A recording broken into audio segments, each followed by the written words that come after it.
Greed, Tama. The literal meaning of greed, called Tama or hers in Arabic, is desiring anything beyond your need. For example, if I need one piece of bread and I desire for more than one for myself, then I am acting greedy. To be greedy means to always want more and more without ever stopping. There are many areas in which you can have greed. You can be greedy with food, clothes, power, or money. You should always try to be satisfied with what Allah has given you. When you have a certain amount of something, ask yourself whether you need more or are you being greedy. One of the best ways to stop greed is to share what you have with others who need it.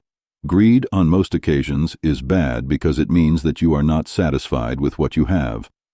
However, according to Islamic teachings, greed is not inherently bad.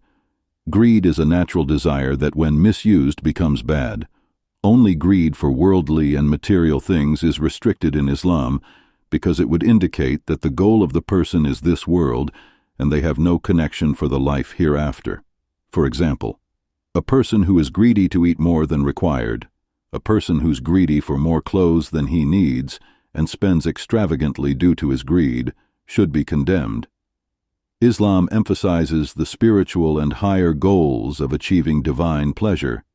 So, if a person is greedy about getting more reward for the hereafter, thawab, and pleasing Allah by their action, then such greed is not only good but is appreciated in Islam. For example, a person can be greedy about earning more money to spend in the way of Allah, like helping a needy person or making a mosque.